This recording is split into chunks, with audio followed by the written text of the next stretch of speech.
जब भी हम फाइनेंशियल मैनेजमेंट की बात करते हैं तो इसमें 3 इंपॉर्टेंट डिसीजंस आते हैं।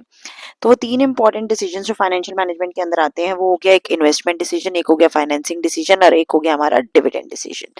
इन्वेस्टमेंट डिसीजन और इन्वेस्टिंग डिसीजन जिसे हम कहते हैं, name itself is suggesting the meaning कि भाई इन्वेस्टमेंट से रिलेटेड कि अगर कंपनी के पास पैसा आ गया है, पर कंपनी ने फंड को प्रोक्योर कर लिया है, तो क्या हम उसे लॉन्ग टर्म इन्वेस्टमेंट्स में इन्वेस्ट करें या शॉर्ट टर्म इन्वेस्टमेंट्स में इन्वेस्ट करें।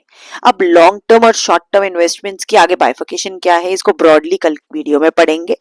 और इन्वेस्टमेंट डिसीजन जो है इसमें बेसिकली कैपिटल बजटिंग डिसीजंस आते हैं, जिसे हम कहते हैं लॉन्ग टर्म रिसोर्सेज में पैसे को इन्वेस्ट करना, और वर्किंग कैपिटल डिसीजंस मतलब शॉर्ट टर्म रिसोर्सेज में पैसे को इन्वेस्ट करना ताकि आपको जल्दी से जल्दी कम समय के अंदर रिटर्न मिल सके। और लॉन्ग टर्म डिसीजन मतलब ताकि आपको आफ्टर 1 ईयर कभी भी जो है उस पर्टिकुलर इन्वेस्टमेंट के ऊपर रिटर्न मिल सके।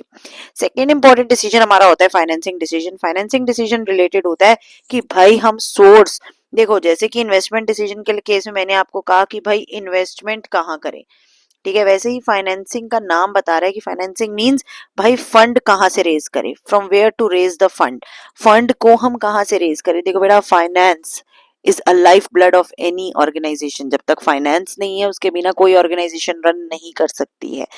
तो इसीलिए हम कहते हैं जी फंड को रेज करने का डिसीजन फाइनेंसिंग डिसीजन होता है।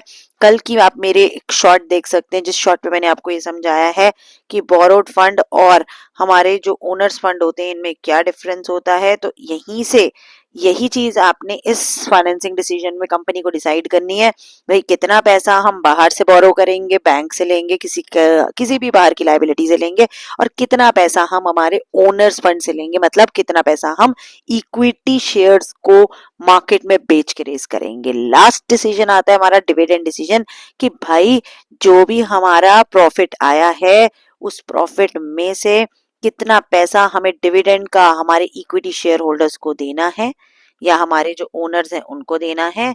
और उनको अगर पैसा नहीं देना, नहीं डिविडेंड देना, डिविडेंड मतलब एक रिटर्न जो हमारे शेयर होल्डर्स को मिलता है, इसके ऊपर मैं एक शॉर्ट आपके साथ अभी थोड़ी देर में शेयर करूंगी, आप उसको जरूर देखिएगा ताकि आपको डिविडेंड और इंटरेस्ट के बीच में डिफरेंस समझ में आए।